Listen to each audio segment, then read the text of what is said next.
Hello, everyone, and welcome to the General Assembly breakout on diversity and inclusion.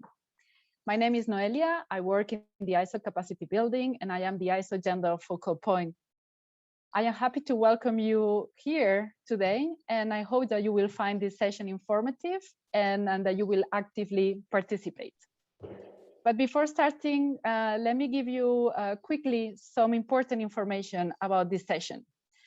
As you are aware, the presentations today will be done in English. Unfortunately, we don't have interpretation for the breakout sessions. To avoid any background noise, we kindly ask you to please make sure that your microphones are off during the presentations, but you will be able to interact with the panelists. For that, please use the chat button at the end of, at the bottom of your screen. We will be keeping an eye on that. We will try do our best to respond as many questions as possible. When you ask a question, please mention your name and where you are coming from. You can also take the floor if you wish to do so. For that, please use the reactions button at the end of the screen as well. At the bottom of the screen, you will find the raise hand option. So you that if you wish to take the floor. There will be just a couple of quick polls because we would like to hear from you as well. So please respond to those because that's a way of making the session more interactive and a way for us to know about you. And finally, please note that this session is being recorded and that the recording will be available later on in the ISOWeek platform. With that, I wish you all a very good session, and I pass the floor to my colleague, Rachel. Thank you, Noelia. Let me just go ahead and share my screen.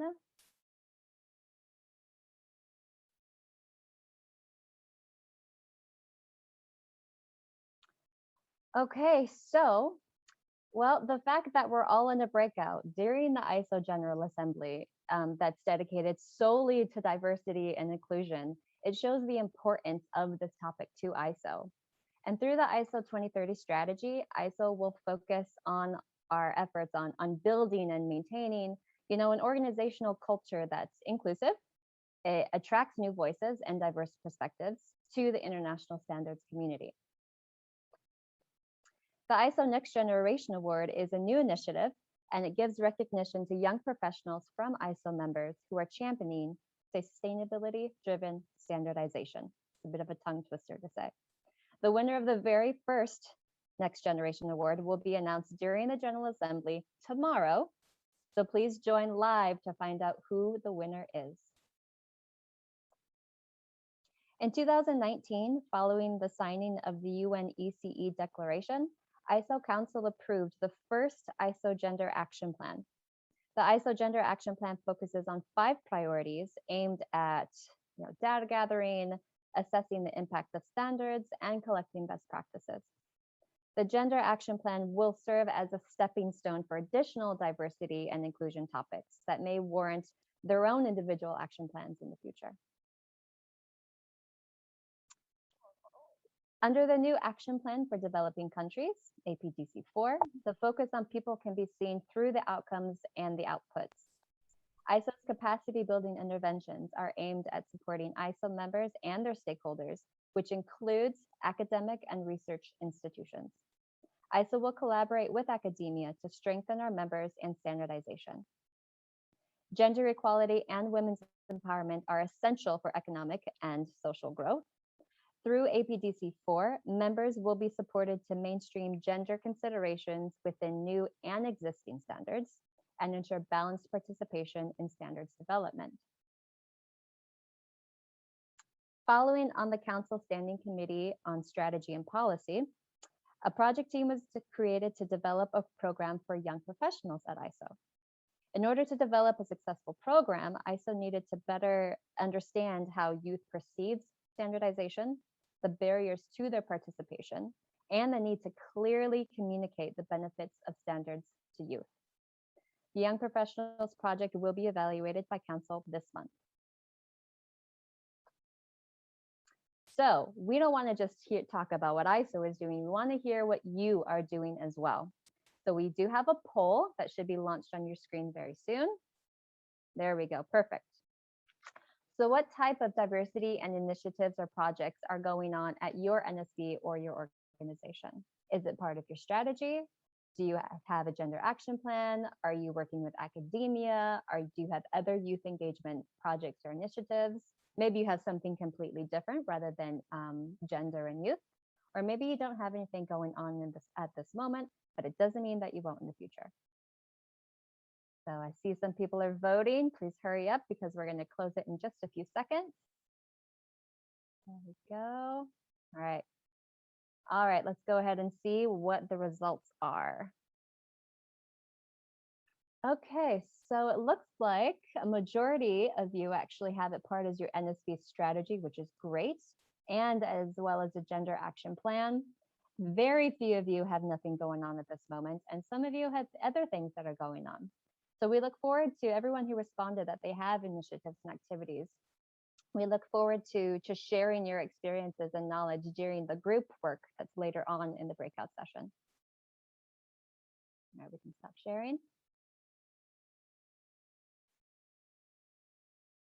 Close the poll. Can you turn the poll? It's not on yours? Okay, I'll close it. Okay, so just a few more slides. No, it's okay. There we go. Okay. So I just want to quickly talk about some of the other concrete work that the ISO Gender Action Plan is doing. So I'm going to talk about two projects that are underway that some of you have probably already heard about if you attended the General Assembly earlier today. And that's the ISO IEC JSAG on gender responsive standards and the ISO survey on experts. So the ISO IEC Joint Strategic Advisory Group, which is the JSAG, on gender responsive standards, has set about 5 deliverables for their mandate. But what we're going to focus on right now is actually deliverable number 3. So to develop recommendations for committees on how to incorporate gender diversity and inclusivity in standards. In order to best meet this deliverable, the JSAG reached out to ISO and IEC technical committees through a survey. And that survey asked committees if they consider gender in the standards development process, and if they did, why or why not if they didn't. And you can see that the survey showed that only 25% of technical committees consider gender in the standards development process. And at first that might seem low. However, we do find it hopeful that 38% of technical committees actually want guidance on how to develop gender responsive standards. So the JSAG and the working groups are working hard to develop those guidelines for our technical community. And another survey that's been done under the purview of the ISO Gender Action Plan is to collect data on gender and age for both our member CEOs as well as ISO technical experts. And being able to see and have this information, as well as where the gaps are in terms of balance, will help ISO to establish a baseline that we can have measurable and reliable results in the future. And the first data that we looked at with the technical experts was the gender representation. And you'll see here the results of the survey, which you may have seen before. It shows that men held the majority of CEO positions within ISO members, as well as the majority in technical committees. Not only do we have this data, but then we broke it down, the technical expert data, into their role within the technical committee itself. So there's some slight improvement when you look at women as committee managers, but for the other roles, men still held the majority. We also took that data that we got from the survey, and we looked at the age brackets of our technical experts. And you'll see that the survey found that 45% of our experts are above the age of 55, with the majority of our experts between 45 and 64 years old. And while this data may seem a bit discouraging, ISO is optimistic that this will improve in the future due to the strategic importance of all voices heard in the ISO strategy, as well as the activities and the initiatives at the ISO level and the national level with our members. So with that, I'm going to stop sharing my screen and I'm going to pass on to my colleague, Vanessa. Thanks so much, Rachel. Hi, everybody. My name's Vanessa, and I'm the Head of Communications and Marketing at ISO, and I have the pleasure of introducing your moderator for today, Bjorn Boast, who is a fellow Head of Communications and Marketing at our ISO member, the South African Bureau of Standards. Bjorn brings many years' experience in strategic brand development and is passionate about marketing and communicating standards to make a national and international impact. We asked Bjorn to join us today and share with us a bit about how he has seen a massive value in driving gender awareness in standards in developing countries, and how he has been working closely with the Standards Division developing marketing initiatives for gender equality and equity that is helping to position SABS as a leading partner in South Africa's manufacturer industry. So without further ado, Bjorn, we're now in your capable hands. Thank you very much for that introduction, Vanessa, and thank you for the team for arranging all of this. It's done very nicely and professional, and I'm very proud to be part of something like this. Like Vanessa said, extremely Bjorn, passionate. we can't hear you. I've got my mic is on. I can hear him. Yes, I can Okay, hear you. Okay. Yeah. Bjorn is live. Go ahead, Bjorn. Is it okay? Okay. Well, that's the part of our new way of working and our new way of our general assemblies. And hopefully this is the last one, because I really want to see people together, to be honest. But just no do further, I would like to just give you some highlights. And I think I wanted to set the scene of South Africa. And because it's very easy to say, what are you doing in South Africa? People don't really have a clearer understanding, and I'm going to try to do that in 3 slides. So bear with me, because 3 slides is not a lot to tell a little bit of the dynamics and the statistics of what is happening in South Africa of equality and inclusion. And I'm going to focus those stats a little bit more about the gender equality on my side, because it just gave me more statistics on that side. If I'm okay, can I share the screen? Okay. Yes, you should be able to share. Sorry, again, I'll try again. My apologies. Let's do that at larger format. Okay, so I hope everybody can see. Can my team just let me know if this is okay? We can't, Bjorn. We cannot. No. You cannot. No.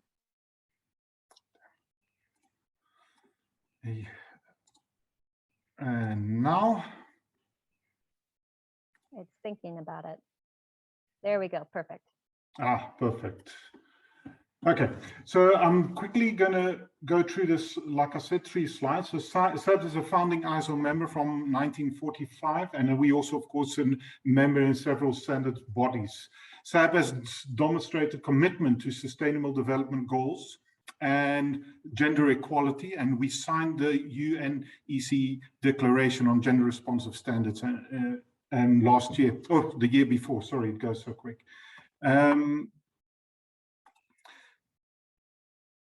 I wish my system was a bit quicker. Yeah, so what I've done, I've just looked very quickly at statistics. So our population is about 60 million people, and half of that, more than half of that, are women. Female unemployment, otherwise, the total employment, as everybody knows, in South Africa is very high, but the unemployment amongst the unemployed, the highest is for the women, and we're almost looking at about 70%. The female leadership at the moment in state-owned enterprises, this is because of the government being really driving the equality in those environments, is at 40%. And that's a very high number compared to a lot of other countries around the world.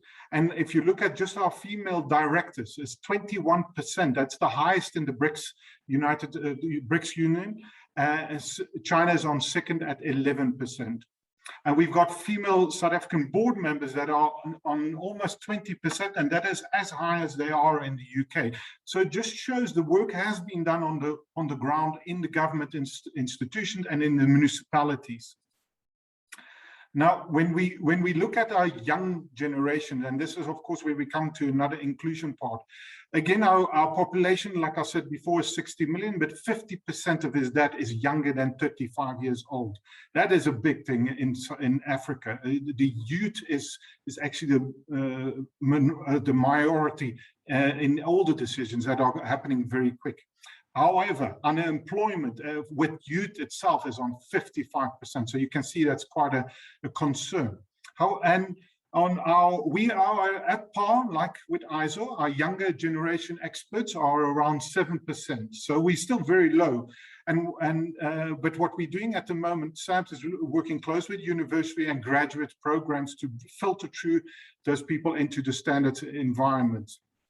We're also guiding some of the curriculum that has been guided into the universities and on more information about standards. Like from the core, we're trying to work up. And then, of course, we use a lot of more other avenues to do so. I'm going to stop sharing now.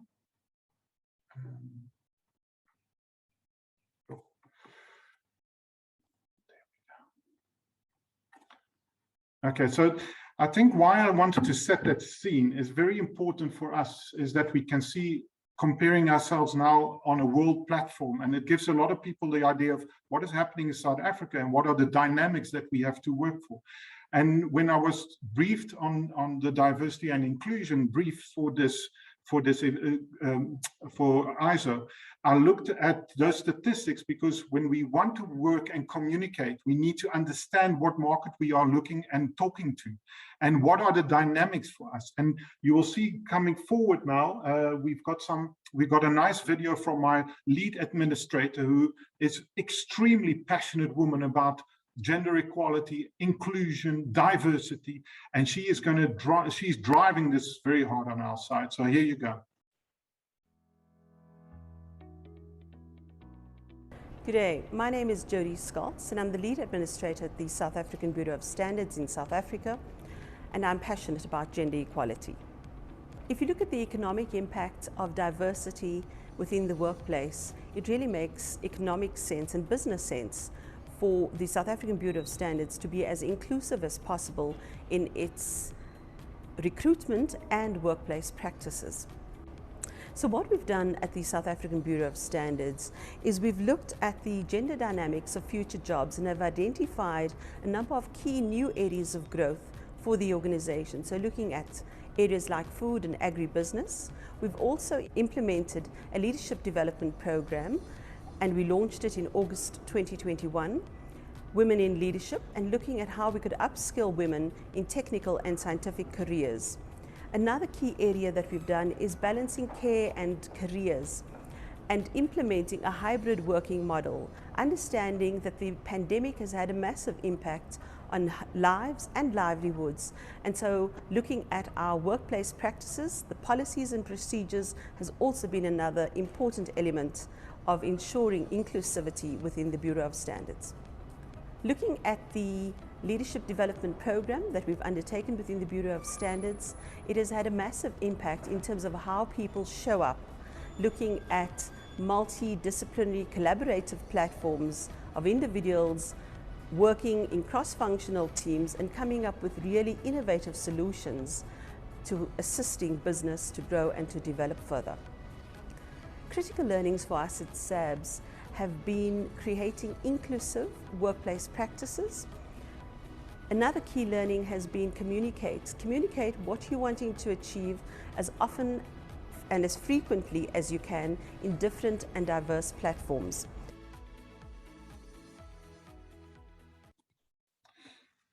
And that was our lead administrator. Thank you for that opportunity to show that video. I think it was very important for her to voice what we hear and what we live. I'm going to go and introduce our panelists at the moment because we are running a little bit late. So I had to hurry up a little bit. So I'm going to introduce Sitraka, and we are showing her video. Sorry, my apologies. We are showing her video at the moment. Yes. So, hello everyone.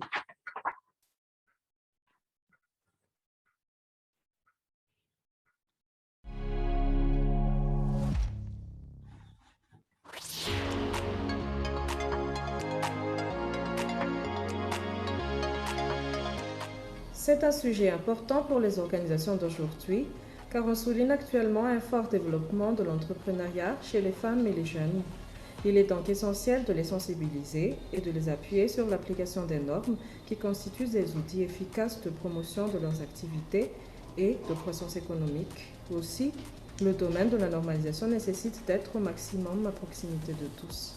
Le projet a débuté par la mise en place de la cellule au niveau du BNM, qui est l'organisme malgache de normalisation. Nous avons entamé une approche intégrée sollicitant la collaboration de partenaires nationaux en lien direct ou indirect à l'atteinte des objectifs du projet. Il y a eu ensuite plusieurs ateliers de lancement officiel de la cellule et le recrutement des cibles a été effectué à travers plusieurs des centres au niveau des régions où il y a de fortes activités de femmes entrepreneurs. Des cafés de normalisation ont été aussi organisés pour sensibiliser et former les jeunes universitaires qui sont les entrepreneurs de demain. Un microsite et une page Facebook de la cellule ont aussi été créés et animés régulièrement, alimentés en contenu sur les actualités liées aux travaux de normalisation nationaux et internationaux. Comme impact, cette initiative a permis de disposer d'une plateforme d'échange dynamique et un guichet de service pour tout besoin dans le domaine de la normalisation, d'un réel outil de promotion des normes au niveau national, à la fois un canal de communication, d'information, de formation, de vulgarisation et même de marketing. Aussi, la capacité de notre ONN pour l'animation d'une plateforme électronique et pour la culture qualité a été renforcée et plus de participation de parties prenantes au processus de développement de normes a été constatée et surtout plus de visibilité de notre ONN. Il faut savoir que tout le monde mérite de jouir des grands avantages de la normalisation. Face aux diverses catégories d'utilisateurs, l'important est de disposer des meilleures méthodes pour les approcher. Ces méthodes diffèrent pour les femmes et pour les jeunes, ainsi on pourrait s'assurer de tous les intégrer. Ce projet d'instauration d'une cellule à Madagascar est actuellement présent dans 6 pays, mais il est facilement exportable dans d'autres pays avec l'accompagnement du RNF et de l'OIF.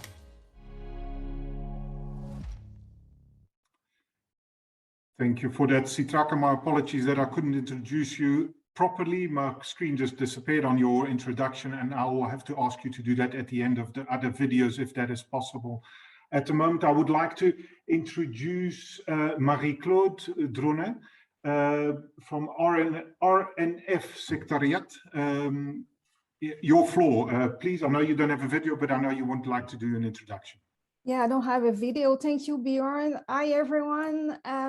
At RNF, women economic empowerment with standards is one of our main goals.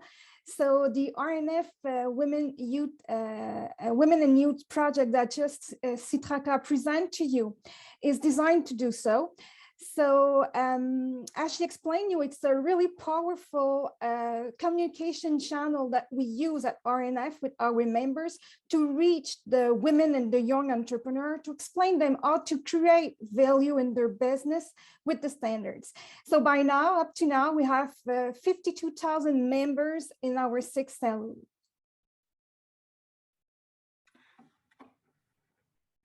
Thank you very much.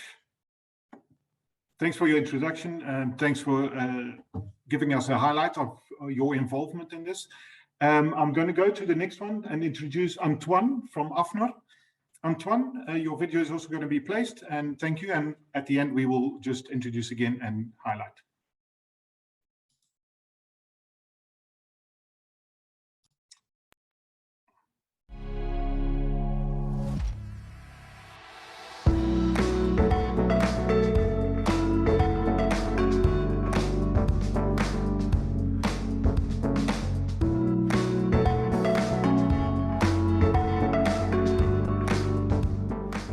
When you work in standardization, you understand very quickly that a good standard is a standard written with different views.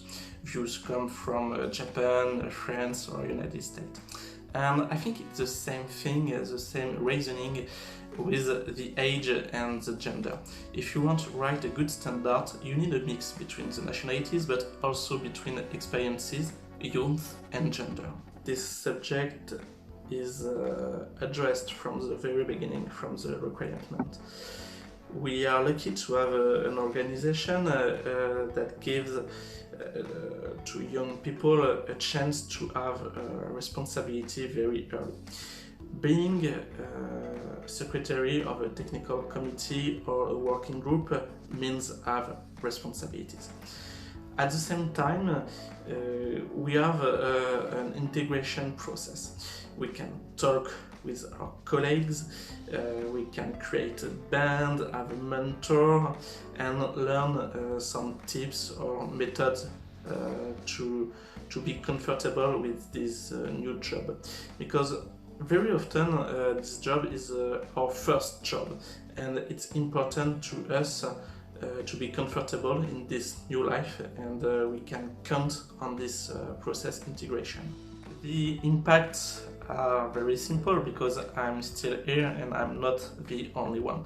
So I think the approach is very good. This is a job that I like, and I've been trained by my organization step by step. I met my colleague very quickly. I learned what I need to learn, but in fact I'm still learning every day, of course, and I can also bring my ideas and develop new things, so I think it's a good balance. I have learned many things, of course, how to write a standard, how to respect the process of developing a standard, and how to communicate with experts from all over the world. But if I have to share only one key learning, I would say how to manage my time and my agenda, not to be too nervous, and set priorities, of course.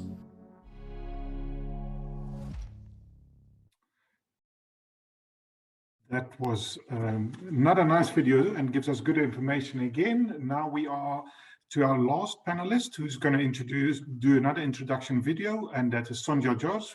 John, your video will go live.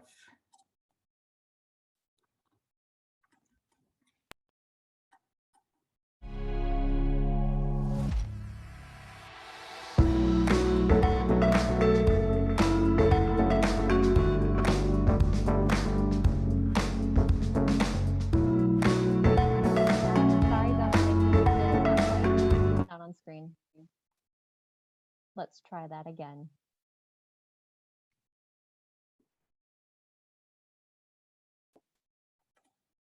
Hang in there, Sonia. We'll get your video played. There we go. Perfect.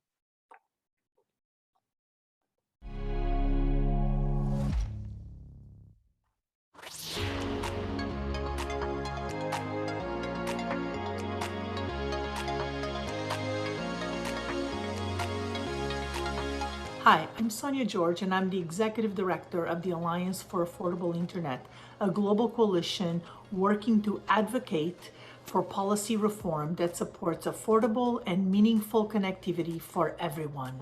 Half of the world's population is completely offline, and even those who are online have poor connectivity. And the majority of those offline in the world are women and girls in low and middle income countries. So we do these by supporting and advocating for gender responsive policymaking processes and frameworks. What does that mean? It means that as you design and start creating a policy, you need to define the problem from a perspective that is fully informed by the realities and the dimensions that every citizen in a particular country is faced with. And that means that we need to understand the different experiences of men and women, the different experiences of women in rural areas, the different experiences of women and girls that are from different backgrounds, from different economic and social backgrounds in the country, and the policy that needs to tackle and really target how to address those barriers, to remove them, and to make sure that the policy supports not only programs and activities that will remove them, but that will support that kind of engagement with technology. The impact of doing good gender responsive policy is quite rewarding. First, the process itself increases awareness of policymakers and all of those involved in the process about the problem. and you create a vested interest in solving that problem. But most importantly, the impact is then there are resources, there are programs that are defined and developed to target the problem at hand. And it's wonderful to see. We've worked in Nigeria, in Benin, we're working in Bangladesh now, in countries where you see the real fruits of true gender responsiveness. Successful policy is always the result of an inclusive process. And there's no other way of saying, when I mean inclusive, I really mean it. All voices need to be represented. And if you're thinking about gender responsive policy, be sure to have your gender advocates, your gender experts on the table, and don't pretend that others are the experts. They are not.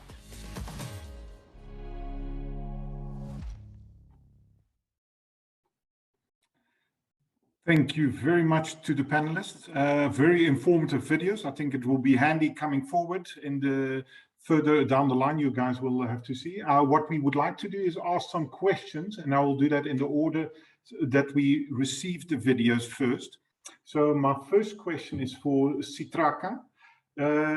Thank you for sharing this and a very interesting experiences, and we see what you guys are doing on the ground, and it's a lot of work from BNN. What we would like to know, could you please tell us more about the activities that you are currently carrying out to make sure that this initiative is from the ground and stays from the ground and keeps on going? Citraka? Yes. Thank you. So, as it is said, this is a project initiated by the RNF and the OEF, and with an objective of economic francophonie at first. And the main vision was to promote understanding of the field of standardization among women and young entrepreneurs. And the first step we have done is to implement the unit dedicated to young and women entrepreneurs in the national standard body, which is the BNM. And this unit is a service desk for inform, train, and support these two categories of targets, and a real community of practice to promote standardization and its use. So it is a very dynamic community of practice of standards, and this is also dedicated to inform and train these two category of targets, and to learn more about how the standardization can do to contribute of the development of their activities. And the first step, the second step we have done is to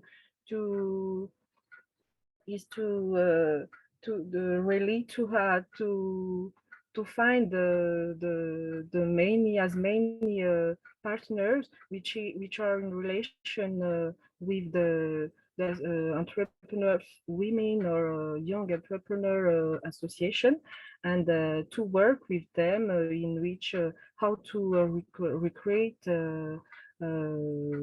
how can we approach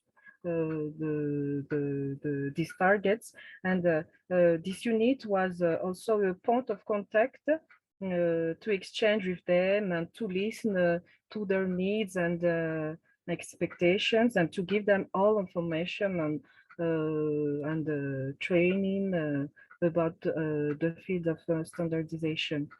At the beginning, we have realized many workshops to sensitize, to aware about the existence of the unit, and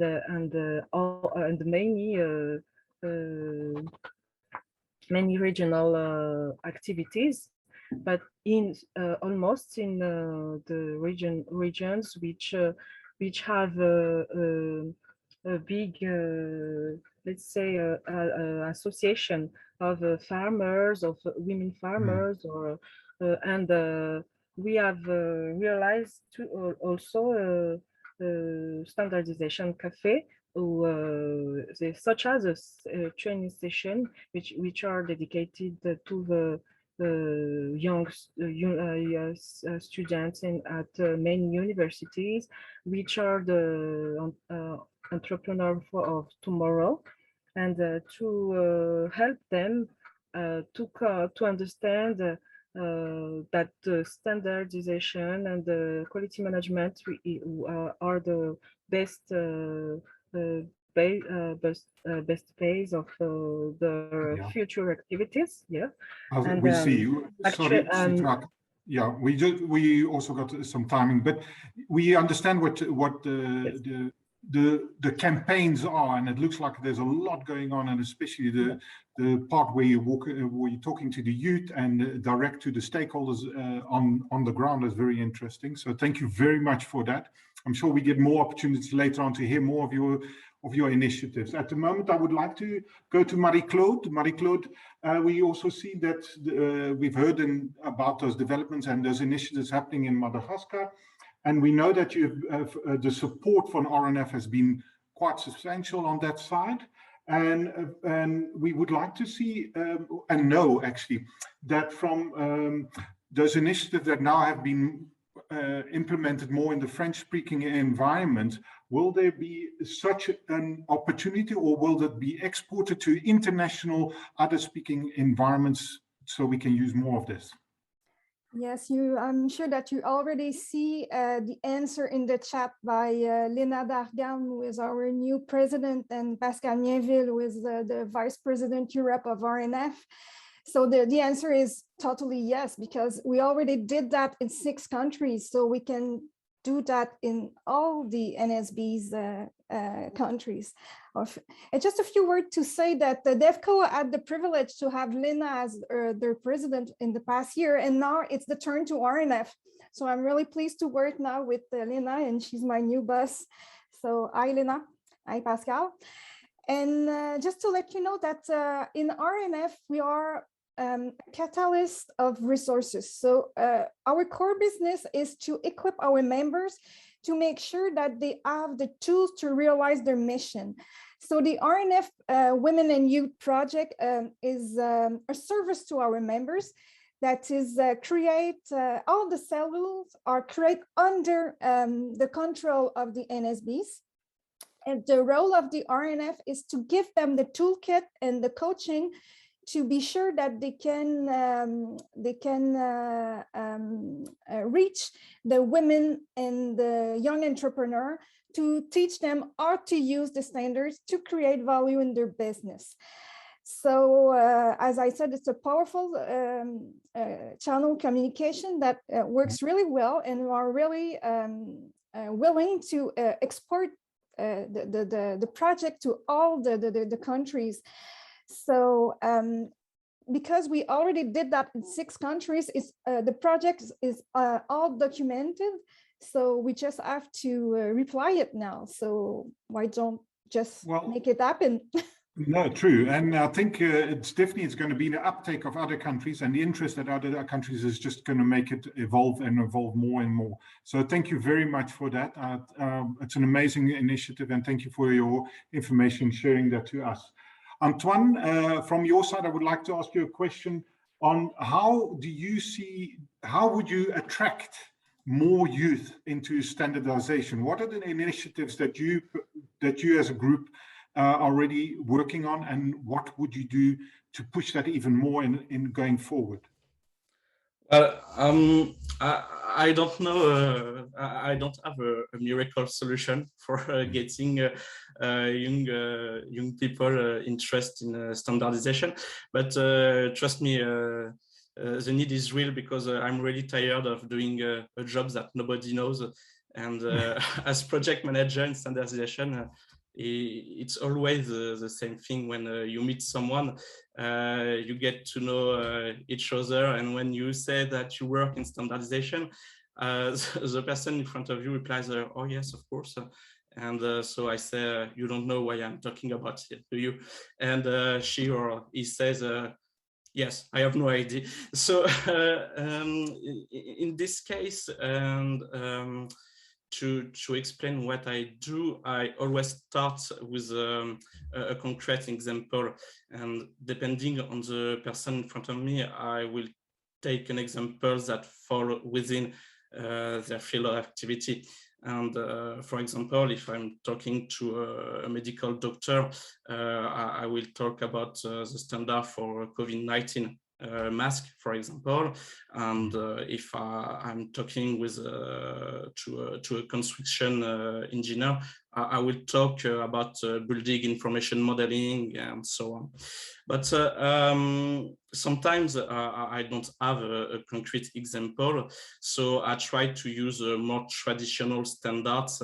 Very often the dimension of the A4 sheet of paper, scientific symbols, ISO 9001 and ISO 14001, and phone charger, for example, with USB-A, USB-C, Lightning. And by the way, we have a nice topic in Europe with that because we want to have only one charger for phone with USB-C. But I'm not going to revolutionize standardization by saying that, but I think we need to reach out more to young people and not to wait for them to come to us. Maybe this will be confirmed by the other panelists, because I don't think I'm the only one. I hope I'm not the only one, but I discovered standardization by chance. And to reach out to young people, I think you have two ways. Teach what standardization is in a university, for example, or promote how to say that, flagship standards that speak to young people, like USB-C, for example, and phone charger. Maybe that will not make them interested in standardization, at least not directly, but that will make them interested in the process of developing standards. And I think once you have put your finger in that process, then that's when you realize that it's a fascinating world in which you're going to meet people from over the world. You're going to travel all over the world. I hope so in a few months, but you're going to have responsibilities, technical, political, financial situation to deal with, and so on. So university, and maybe a last point, my favorite thing about standardization, except the project management, is to see the concrete impact that a standard I have worked on can have. And I think it's very important when you are young to see the concrete impact that something you have worked on can have. And I agree. I think it's a global issue that we want the young people to be involved in standard development. And I think we talk standards, but we don't talk standard developing. So, and that is maybe a new way of talking, and getting interest from the youth is definitely high on the agenda. And that's why we're here. One of the reasons we're here. Now, Sonia, I would like to go to you, Sonia Doors. Based on your experience, what are the main challenges and the buy-in of the decision makers that you see in addressing the gender equality? We would like to hear that from your side, please. Great, thank you. First of all, thank you all for having me in this session. It's a pleasure.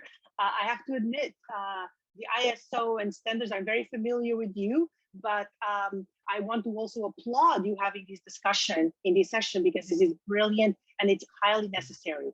Partially because from my perspective, as a gender advocate, as a technologist and a development expert, I don't think many standards around the world are actually developed or thought of in a way that is inclusive. And this is precisely why this discussion is so important. So how do you get the buy-in of policymakers? How do you get the buy-in of decision makers, Bjorn and everyone? I would say that it starts from a much more clear understanding of what it means to do gender work. What does it mean to do gender analysis? What does it mean to be inclusive? What does it mean to include that gender perspective in a way that leads to equity for everyone, not just across different kinds of genders, but across different kinds of dimensions that we as humans, are and experience. And so let me explain a couple of things in terms of getting the attention and the buy-in. By far, the one thing that speaks to and resonates to policymakers and to decision makers is data, evidence. So I applaud the team that is leading this effort with Noelia and others, that they shared at the beginning of this session the data from the surveys that they did, and that was quite telling. And without having the data and the evidence, most of the times, no attention gets paid. So that's a huge and important step. But it's important not just to do it at a one time. It's something that we need to do it on an ongoing basis, systematically, to make sure that we know the numbers and we know who's doing what, who has access to what kind of decisions, and are those decisions being actually made in the interest of women and men, or are they being made in the interest of some kind of imaginary woman, human, that actually is not reflective of women and girls, or rural women, or poor women, or very high-tech individuals. So I think part of it is also getting data and understanding of how standards are actually being utilized and engaged with by different kinds of individuals and people around the world, and are they serving the interests of all of that diversity of people that we have. If standards are not serving that diversity, then they are failing in their approach to reaching those people. And so having the evidence and the data that shows that where things may not be fully where we want to be really helps to change the dialogue and to improve not just representation. And I want to take advantage of my time to share with you that this is not just about representation. Thinking from an inclusion perspective, and I'm talking about youth, gender, socioeconomic, all sorts of different dimensions that humans live with. It's important to understand also credibility.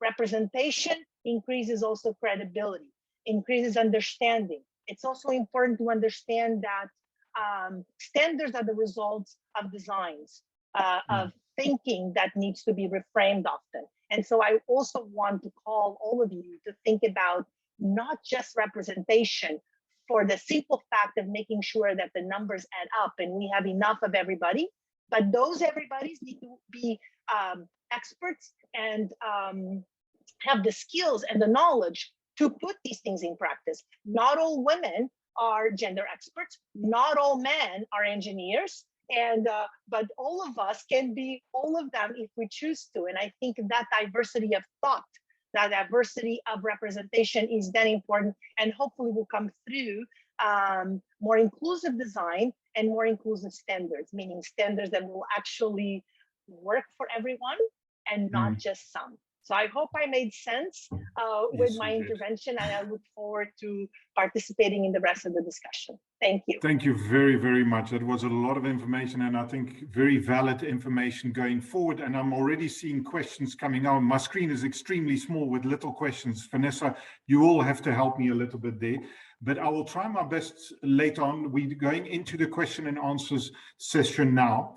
This gives you an opportunity in the Q&A. Just put your questions there. We will try to scroll through them. Like I said, the screen is extremely small, but from my side, so I'm hoping that someone can help me on that side just to get more out of it. But yeah, that's so yeah, this is the from now on we're going to move into the questions and answer section. So if you want to add more questions, we are looking at the moment to your chat box here on the side, and I can already see I'm going to read it as I see it here. Some of them has already been answered on the chat. It says from Lena Dongham. Sorry if I don't spell it correctly. APDC would support the implementation of these cells in developing countries. It falls under one of the main outcomes of the plan, gender inclusive environments promoted. So that's just a highlight. It's probably just an information. Then Merete Mervold. This is a nice, I thought this, we highlighted this a little bit because it's talking about artificial intelligence and the standard development and the ethics of artificial intelligence. So this is something I definitely want to also throw back into the group. So from the first one, from APDC, so it's an implementation of these cells in developing country. I think we're going to pull a question out of there because it's not a clear question, but looking at the team here, how would we look at, how could we form cells in those developing countries where I think that has been happening from RNF already. They're starting to get campaigns together, put structures together, policies and everything. How does it fall and how does it work and how does it make the gender inclusive environments to be promoted? And that's the question I pulled out of it, if it makes sense. I would suggest that maybe Noelia can contribute more to this, and she's sort of our lead on the APDC in this chat at the moment. So I'm going to pass over to Noelia to give more background on what APDC4 is doing. Thank you very much, Rachel, and thank you, Lena, for that comment. Indeed, the new action plan for developing countries 2021-2025 has a whole new line of intervention. That's actually a first in the context of the action plan for developing countries, which is focused on supporting national standards bodies in bringing a gender lens to their practices and processes and policies. So within this context, we will be very happy to collaborate with RNF to bring this successful model to many other ISO members around the globe. So happy to have this discussion and to continue, and of course to hear also from our members about your interest in hearing more and learning more about these cells. I don't know if maybe Barito, you would like to add anything to that. Thank you. It's sure that we will more than pleased to work with you, Noelia, and to find a way to export the model and to, yeah, I'll be there. Perfect. Then just to go to the question that we've got here on artificial intelligence, what jumped, and it's one of the people who's saying is, maybe we're saying it in a different way. Why can't we say, do you want to be part of development the standard? Why are we not saying, what are your views on the ethics of those standards and all those stuff? So Sonia, I would like your view on this, because I think from your perspective, gives us a lot of information. Yes, thank you. And that's a fantastic question. You probably know that there's a lot of really incredible people putting a lot of effort and thinking into that question around the world. What I wanted to share here that I think is relevant are 2 points related to AI and the development of standards around that, and also a bit about ethics. One is that by assuming that AI is based on frameworks that are acceptable, that by itself is something we have to question. And I'm sure you're all familiar with a lot of the discussions and controversies around the fact that a lot of AI is actually based on not only incomplete data, but actually quite biased data that then results in the definition of AI systems and AI protocols or AI products that are not only quite biased, but in fact don't serve the purpose that they are meant to serve. And so it starts with, what do you feed the AI to then develop whatever you're trying to bring out?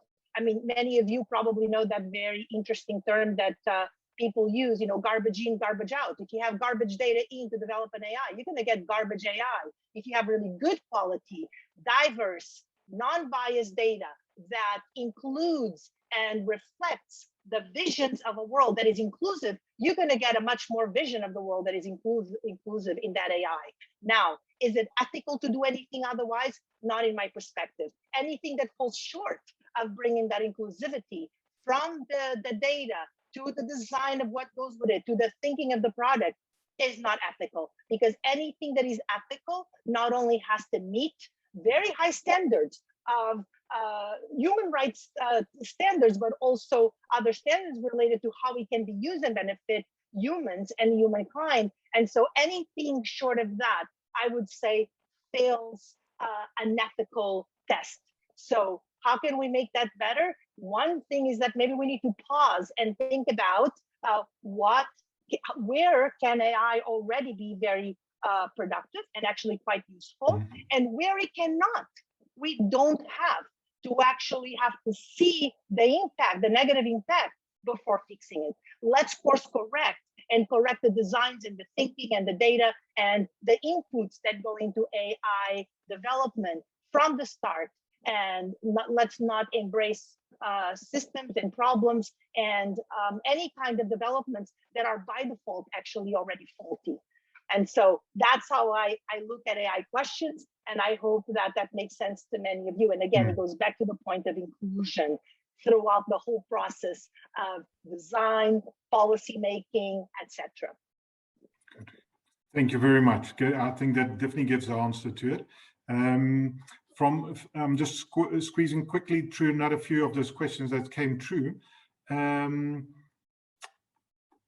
I saw, Rachel, you wanted to pose a last question as well, Dee? Yes, I think this is going to be our last question, just because we do need to move on. But feel free, if you have questions throughout the rest of the time, to post your questions in the chat to a specific panelist, and then they can respond to you by the chat function, as long as they're okay with that. I think this last question is actually to Antoine. In your video, you quickly mentioned having a mentor as a young, you being a young professional in AFNOR. I realize it's a bit difficult to really explain it fully in the 3-minute video that you had, but can you explain more? Who is this mentor? What do they do? Is it just to you? Is it to other young professionals? What's the setup? Yes, of course. When you arrive to AFNOR, you have a mentor. It's someone, a project manager who is working to AFNOR since many years, or maybe 2, 3, or I don't know, but with experiences. And it's your references if you have a question, if you have a doubt about something, about a process, about a standard. You have a direct line with your mentor to exchange, and it's very useful when you arrive somewhere to have a point and someone with you can talk. Okay, thank you very much. I saw there's a few more questions, but Rachel already said we close to the ending of our Q&As here from a time perspective. I saw there's some nice ones that maybe we can highlight a little bit later, if that can be done. I saw one about disabilities. I saw one of different groups of people that would like to see involvement of other unfortunate areas that can be involved in standardization and standards. But for now, I think if we can go to the next phase, and the next phase is first we're doing a poll, another poll that is going to be running. And this is, sorry, which do you think has a more of a challenge? What is the bigger challenge? Gender, youth, both, or some other?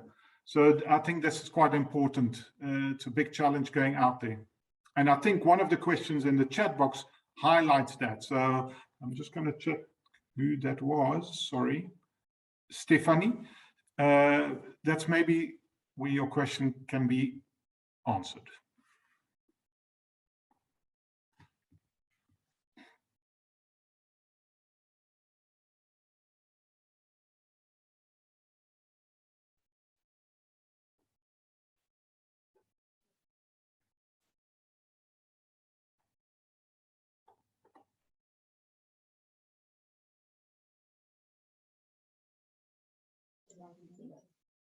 Can you see the results, Björn?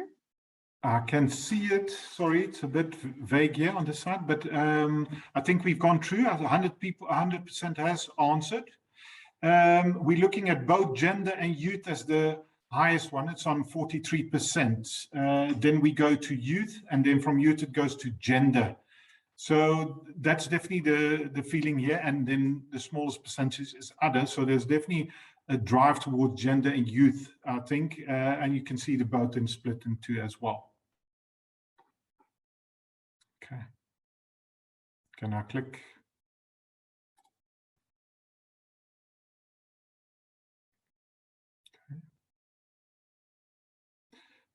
shall I close? Everybody happy? Yes, please. Let's move on to the group activity. Good. Okay. I'm just going to open up another page here. Just bear with me for a moment. We can share the slides. Can you? Yeah. Yes. Just I'm flicking through my screens and there we go. There you go. There we go. So here's our, I'm just going to close what I've got on my side that I don't get interfered. Thank you. Okay. So the next one is here is we're going to look for problem statements. And I think one of the things is that we need to look at from our part, and that the group needs to work together. We wish we were working close together, but work together on their problem statement. And how do you do that? You know, you need to look at what are the biggest problems, how do I highlight, and then start stating them down and put them in there. So once you've got your problem statement, you describe how you would see things work, explain your problem, and to state why it matters to you is very important. And then explain the impact of the problem, because a problem is not just a problem, it has got an impact down the line. So you need to state what those impacts are. And then going forward, you need to propose a solution and explain the benefits of that proposed solution. And then at the end, you can conclude and summarize those problems. And then also the solutions will be there highlighted. So I hope I'm clear that that is actually the way you can work through your problem statement. So just to cap it up very quickly, describe how you would see things work, look at your problem, and why it matters for you as a company or an entity, and then explain the impacts. I think those are very important. The moment you start explaining your own impact, then you'll see the solutions as there very quickly. So if you can do that, maybe we can go to the next slide. So here's another quick one. This is how we're going to use a canvas as well. So here it says a vision statement, but like I said before, you have a problem that you want to solve and look for a solution, and you need to state why it matters so much for you, and then work on the canvas as much as you can. Look, I can't see everything on my screen. It's been cut off a section of my screen here that I've got in front, but it gives you the highlight of how to go for this problem solution. Okay, so I think going forward, and then we'll have a value proposition that is at the end of the story. This is going to be used on a large screen at ISO. They're going to have a large screen and they're going to write down the notes that are coming forward. It gives a little bit of an interactive engagement. What it also gives you as a visitor and a viewer, gives you opportunity to read other problems that is maybe relating to your own, and gives you those ideas again. Here's how the section works. I hope you guys can see the whole part. So 2 sentences, short, keep it to the point. And then what you do and what is your organization doing about it? Like I said, what is the solution driving the solutions, and why is it important? Like I also explained. And there, why is this a problem worth solving? What is the solution going to do for? What is the gain what are you going to gain, and what are the benefits out of it? And yeah, and then you've got another one that I can't see at the moment, but the screen will show you further down. Our team will go and make notes on the board and give you that information. I think the best thing is to take some time, around 5 minutes, to think about your own propositions and statements, and of course focus on the subject here at the matter, youth and gender, inclusion, and then we will look going forward for the next 5 minutes. So thank you so much, Bjorn. So maybe just to add a little bit why we are suggesting this little exercise to you. Diversity issues overall are complex, and they are not always easy to raise in an organization. They require time and they require change in mindset. So one of the ways of going about it in an organization is about really first thinking about the actual problem itself. And why this is important, it's because you need to get the buy-in. You need to get the buy-in of the decision makers in your organization, of course, but of the whole organization itself, because making these kind of changes in any organization requires the effort, requires the implication or the participation of everyone. So this idea of looking at the problem statement canvas is a guide that can help you describe the problem and describe the benefits of addressing this problem in your organization, so that you can prepare your value proposition for getting the buy-in that we are looking for to bring change to any organization. There are many different type of problem statement canvas, but we are suggesting this as one we think it's easy to work with. The idea is really that we spend now 5 minutes looking into that. My colleague Rachel is gonna share the link with you on the chat. You will be able to download it and use it now, but use it also afterwards if you want to work further in this topic. So we would like again that you spend 5 minutes thinking about this canvas. There are different columns into it. Like the first one is describing the problem. What is the context? What do you think is the root of the problem in your organization? The second part is what do you or your organization is doing today? Maybe something is being done, so that's important to build on that, build on what is being done. Can something be done better or differently? So it's important to think about what you are doing already. The next part is, again, why this is important. Why do you think addressing diversity can, or how can that impact your organization? And then there is, what are the opportunities? Why this is a problem worth solving? So, and finally, what are the actionable steps? So thinking like in these different elements is gonna help you create your value proposition, like why this is important, so that you get the buy-in from the relevant people. I don't know if there are questions right now about it, about this little activity that we would like to propose to you. Unfortunately, we won't have a lot of time to work on detail on it, but we hope it will serve as a tool for you afterwards. To think about it and to adapt it to your organization. I don't know if there are any questions so far. I personally can't see questions at the moment. It's gone. Okay. I see them.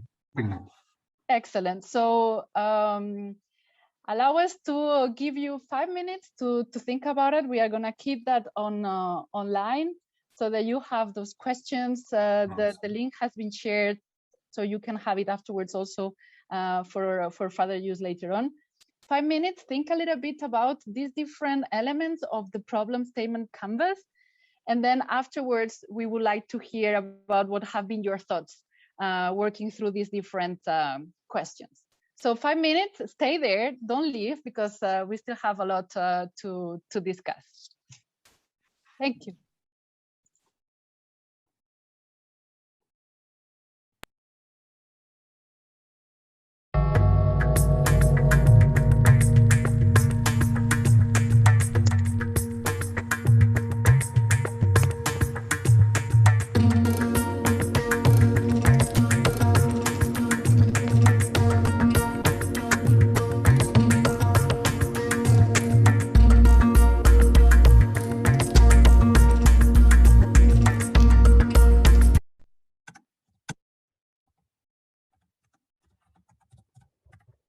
We lost our sound.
We're going to give you about 1 more minute.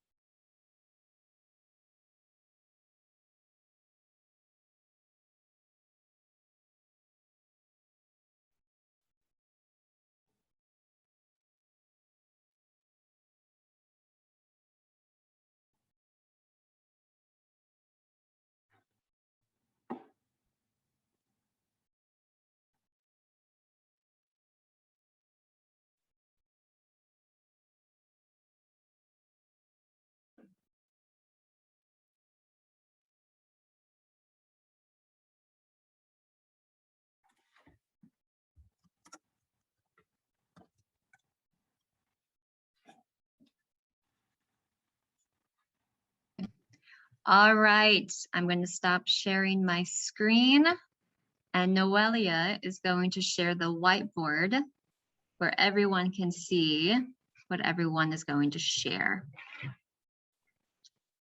So as you can see that there's 2 separate canvases, excuse me, one for gender and one for youth.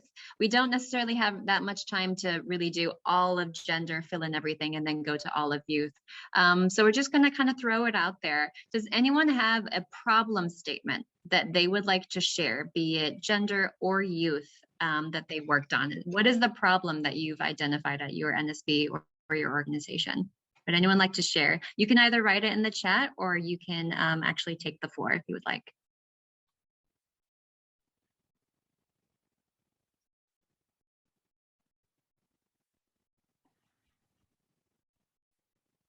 Rosario from Inacal in Peru. Thank you very much. Go ahead and take the floor. Thank you very much. Do you hear me? Yes, we can hear you. Yes. I think that the problem about gender is that there is a discrimination in gender. Sometimes it's hiding. I think it's today. I think in the current present, I think there is a discrimination. And who is the discrimination by? Who are women being discriminated by? Is it other men? Is it society? Anything? No, it's a society, I think. It's a culture. I think in the society, there is a culture that we not have totally clear in the society the needs of the gender equality. I think today there are some societies, maybe it's not in all the world, but in some places, in some spaces today, I think there is a discrimination. It's from the gender of the society. And from, about the young, I think young people have a behavior. There is a trend that has a behavior about the culture of the immediate. The young people has all very fast. There is a culture in their minds about all the things must be immediately, and maybe they don't think most of the young people into have solutions that have time to think the context. All the general the young people thinks in solution very fast. I think this is very important for to engage the people in the standardization process. Thank you.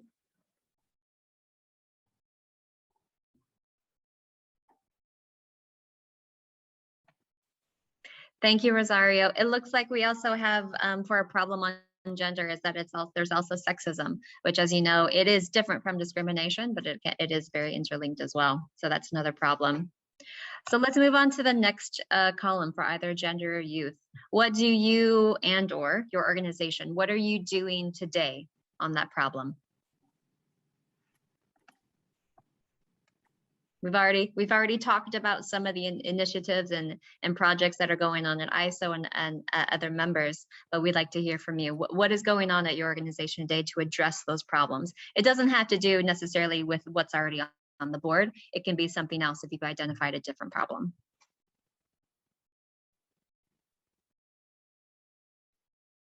In my case, may I continue? Yeah, of course, go ahead. Okay.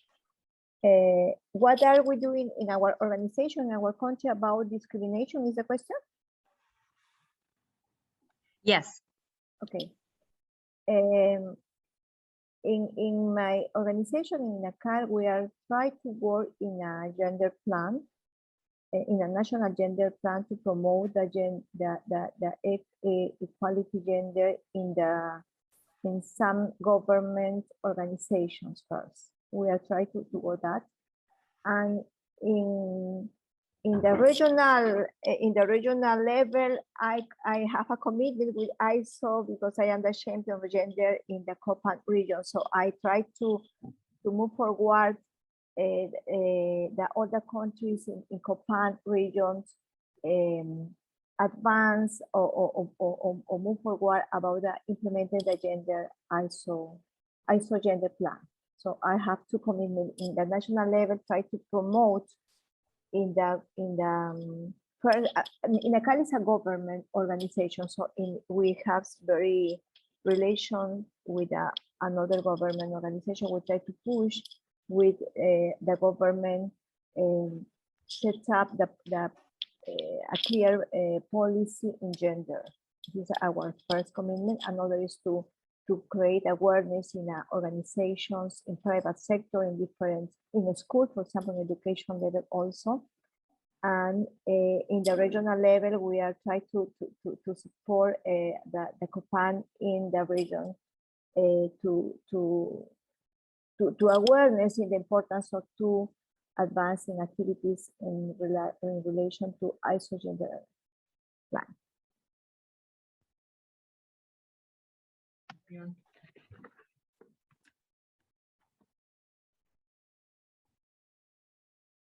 Yeah, maybe one thought that just to spark some other thought is something that Sonia highlighted in her video is the connecting people with each other. Not everybody is available on the internet. How do you get to those people? How do you make sure that the message is reaching those faraway regions? And if you look at a lot of people that can't get to that information, how does it happen? How do we get there? So I just thought I will just highlight that because it's also an African issue.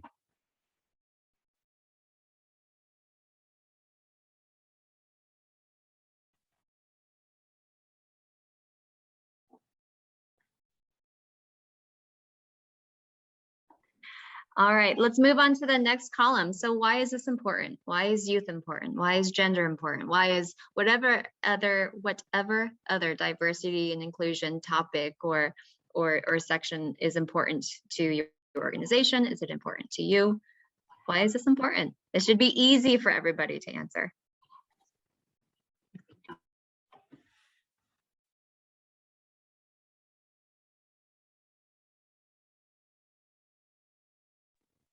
We can ask this question also in another way. What happens if we don't solve this problem? Then what happens? Because then that'll show the importance of what it is that we're doing. Go ahead, Sonia.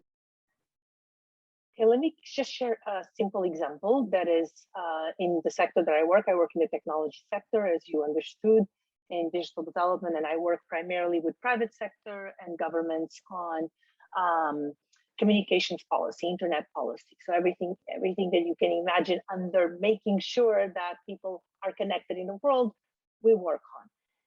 Now, take these, a country, doesn't matter which country, but if a country looks at their role as policymakers, as decision makers, and establishes, say, a target that they will connect, let's say 60% or 80% of all of their population to the internet by X number of years, right? Like by a particular year. And they have this kind of very generalized target.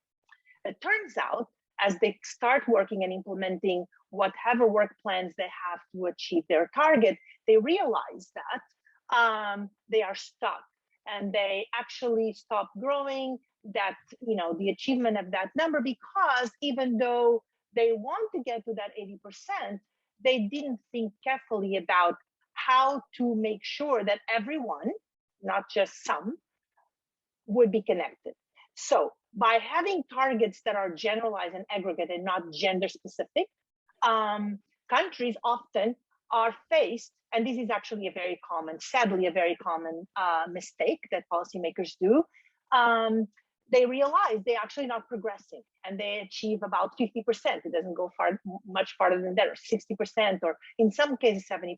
And then they look, why are we not progressing? Well, there was no action, no programming, no thinking about ensuring that those that are marginalized, in this case, let's focus on women, because those are by far the most marginalized in every kind of dimension you can consider, are not still being connected for all sorts of reasons, because the income gap is larger, because they have less education, all sorts of issues. And so by not tackling the problem, by addressing their targets, as well as the gaps that exist as they are trying to achieve those targets, they actually fail in their own ability to achieve their own targets. Meaning that you have to, why is this important? Because if you don't think about it from that perspective, there's not going to be resources, there's not going to be specific targeted programs, there's not going to be clear thinking on how to address some of those most challenging issues in society, or what have you.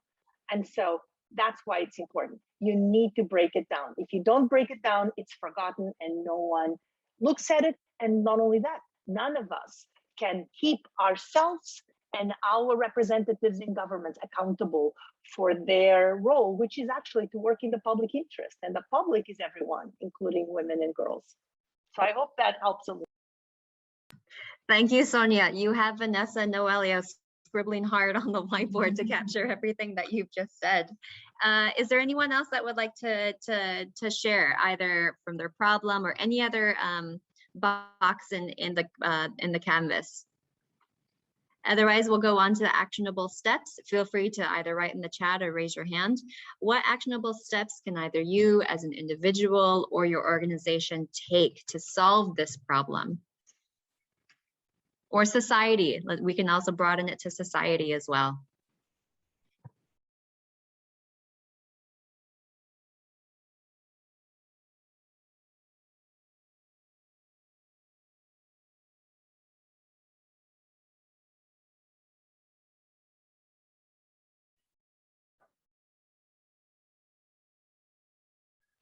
Maria, I see you've raised your hand. Please go ahead. Thank you. Good morning. I'm from Ibnorca in Bolivia. I wanted to talk a little bit about the youth generation. Here at Ibnorca, we've started with giving the opportunity to a really young person. Our national director is less than 30 years old right now, and he's doing a really good job. So the past national director actually had 32 years old. So we are giving them the opportunity to actually be in charge of one of the most important area we have here at Ibnorca, and even the contacts they have and the inclusion they are having in the different committees. It's really helping us to have more people young on board, approaching the universities as well, trying to make standards be taught by the teachers in universities. So that has been helping us a lot. We don't have the data yet, so that's one of the first steps we are going to do, to first to collect this data regarding gender and youth in our committees, so we can have a baseline, and then to see what are the goals we want to get in these different topics. Thank you. Thank you, Maria. Can you just remind us again your NSB? Yes, it's IPNARCA. It's from Bolivia. Bolivia. Yes. Okay. Sorry, I just didn't catch that at the beginning. Yeah. So you do have the template in the chat, and we hope that you can use it and that it's helpful to you, and whatever activity you or your organization is doing to be either more gender inclusive or to attract youth. Feel free. This video or this session is being recorded, so maybe if you want to go back to what it is that's here on this problem canvas, it'll be available. We've got someone raise their hand, sorry. Yes, we're gonna wrap up soon just to make sure that we're on time, but I will let Silvio take the last comment. Go ahead, Silvio. Thank you very much. I'd just like to contribute here my 2 cents. On the gender, on the why this is important, I'd like to, I think there are 2 points. Well, there's 1 point and the other one maybe on the opportunity, but it's a little bit, it can be on both sides. Why it is important? Minimize discrimination. It's like, I think that's very important, that it still exists in many, in many sectors. It's like so the standards, I think, so we can support minimizing, hopefully eliminating discrimination. And in terms of the opportunity, I think to support economic development and inclusive public policies. I think there are many studies that show it's like the importance of contribution of women for economic development, especially in certain countries that it's more than others. It's like everywhere. And in many countries, the standards are reference for the development of public policies. So I think that it's, so we have an opportunity for influencing. And I think Sonia has just mentioned that when she made a reference to our public sector leaders. And on the youth, the opportunity that I would like to, and again, it's both what's important opportunity, is about engaging the next generation of leaders in the work of developing standards. It's like we have to think that in the next decade, there will be a major transition of economic and political power and influence to a next generation of leaders. And it's fundamental to have them engaged with the work that we do in standards from as early as possible. Thank you very much. Thank you. Thank you. Okay, we're getting to a point where we want to recap what we've got on the board here. There's one more, but I know from a time perspective, we really have to close down now and get to this board and recap what we've got here. So there's quite a lot written down, and there's of course the highlighted words coming out quite strong. So from the gender's perspective, of course, the problems is discriminations, sexism as well, that was highlighted. There's definitely a challenge with data, and I think that is also a global issue. Is not all the data is available, and South Africa's got that same issue that we don't always have the correct data. Then a lot of people are seeing what are they doing. They're working on those. They've got plans in place. There's a lot of collaboration with other departments happening, and this could be with universities, schools, you name it. So that's quite nice to see that is there, and that is a very good solution for a lot of NSPs. And then why is it important? Respect, yeah, we all. Okay, it's gone. Okay, so there's a lot of there on Sorry, the we're board. putting it back on the screen. No problem. Just let me know if I ramble on too long, and you can let me know. There we go. Nice, thanks. So, yeah, and we see the different perspectives from the different, here we're talking diversity, so we definitely have to look at, and can't be biased as well. So this is very important part. And then what are the opportunities? We're still on the gender side. There's, of course, products that meet everyone's needs. It's not going to be an easy one, but if it starts from the base, it will definitely work there. Better decision making, it's important. So the opportunity becomes that the decision that is made at that point has included all that information.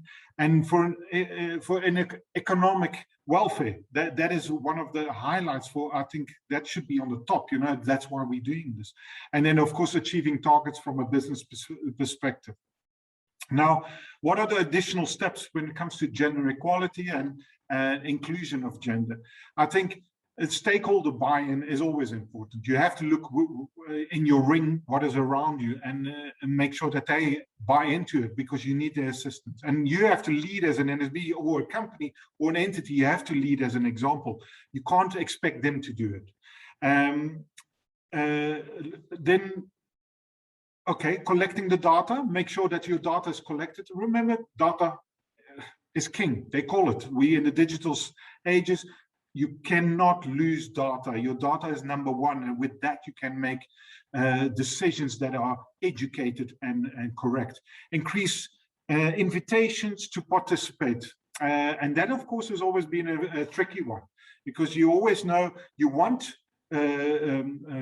the gender equality to be invited and get into your environment, but it doesn't always happen, or it's not sustainable. So those are things that are very important. And I think education there right at the bottom is also another one that I would like to highlight, because it starts at the university. It starts at, for us SABs, it starts way before that, even making people understand what standards are about, how it works, and get that interest going. And I think Antoine will support that. That is an important part of getting going forward. Now let's move to the youth and the next generation of experts, because there was a highlight, and one of the chats also highlighted that it's not only about a generation and an age group, it's about the experts. And the experts highlight, look, an expert can be in a different age group as well. So again, we see data, we see the challenges, the culture of young people, that is different. But then Antoine highlighted, make it interesting for the youth to be attracted to that. So that is a problem, but the problem doesn't lie with the youth. The problem lies with people who want to attract the youth. Brands do it very well. Every brand does it. Big, strong brands can do it. So why can't we? Connecting people, saying that it's important, but and then we don't follow. Follow. So again, the importance of a standard. Everybody knows the importance of a law, but they don't always understand the importance of a standard. Why is it there? They understand I'm not allowed to drive through a red light, but they don't understand why certain standards are there for certain very important reasons. And we see that now in the PPE environment, and with COVID, what is done, because the standards were not in place at that time, or were not used properly. Then why is this important? Again, respect, dignity for human. We're missing resources. I can't read the last one. That's an, I don't know what it is, sorry. But anyway, again, that's very important. It's, I think there's more to it. There's more importance. Why it's so important to have a next generation of experts. Longevity. Making sure that we prepare for the youth, preparing for our children to make sure they've got a world to go to.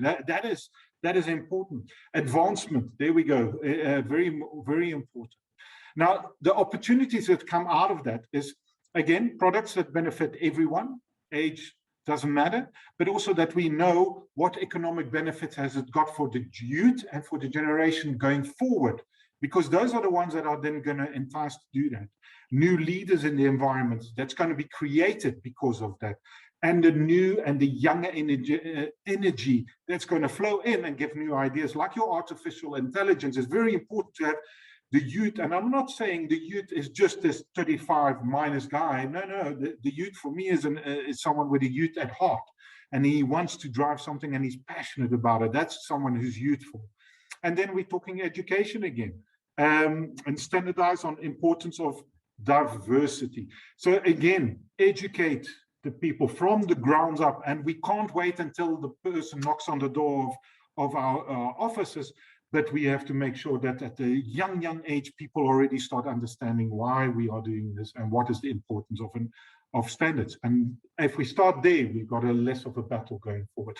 That is my take on it. I would love our panel to give some more feedback as well.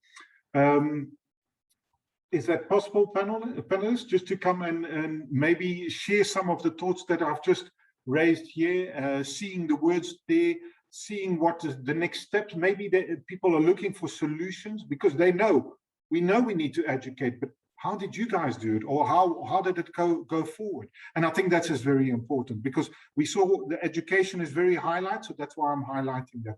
So I'm talking back to the panel now. If you could raise your hand, maybe if there's some time. I don't know, I could be stealing time that I don't have, but please highlight something here. Vanessa? We just, if anyone does want to do a quick recap of what they've pulled from this lesson, please make it very short, because we know your time is precious and we're already over time. One sentence, please. Are you going to say who to go first, or should we just jump in? Oh, just sorry, I thought hands up. Yeah. But Sonia, you were the first, so go for it. Well, thank you. I do have something very quickly that I have to say, and I have to jump onto another call. So thank you all. I want to say that the fact that you're thinking of these is in itself an incredible step. So again, I want to reiterate that I applaud you all for spending the time, ISO for embarking on this journey of making sure that you do have a gender action plan. Most organizations don't have that. And the fact that you've embarked on that journey is wonderful. There's a lot of interest, a lot of commitment, I'm sure, from many of you here on the call. And I would say, go for it. Look for the sky. Don't shortchange yourselves and your constituents. You know, there's a lot of energy here, a lot of brightness, a lot of smarts. Put it to work. If you're here in this session, that means you probably care about this issue. So don't waste any day in your life without doing at least one action that is going to move you forward in this journey of bringing gender equality in your working standards. And that's what I would conclude and challenge yourselves to do, and to think and to support each other in doing. So thank you for having me, and good luck on that journey. Thank you, Sonia. Thanks you for those wise words. We definitely absorbing them. Antoine, do you want to highlight something just in one liner, something that you took out of this? Yes, I think it's very important, the problem of the experts of the next generation. I didn't talk about this, but I totally agree. It's a problem. We don't have a young expert in our working group, so we need to work on this. And I think it's a good first step to have a discussion like this today. So thank you everyone for this discussion, and I can't wait the second step now. Thank you. Marie-Claude? Well, just to be quick, I totally agree with Sonia and Antoine, and it's a really challenging journey, and let's work each day together. Thank you very much. Citraka? You want to put a one-liner on it? I see your video is frozen.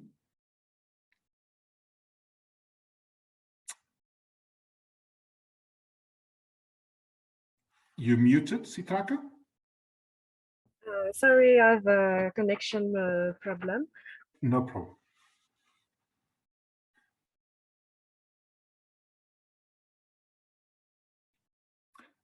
Yeah, I see we lost Citraka there due to the connection. I'm sure we will get some maybe in text, but it's nice to hear. And yeah, at the moment, we just want to ask also very quick. I know a lot of people are leaving because they've got other commitments, but this is an important one. So in the audience, 5 minutes, your takeaways very quick, maybe one-liners in the chat. If you want to highlight, raise your hand. I think it's quite important that we just have this final say, and then it's a final takeaway from this. Citraka, you're back. Maybe you can just enlighten us.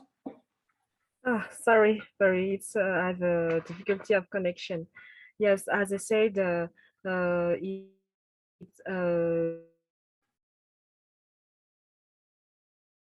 will be a very important way to promote standardization in all groups of people.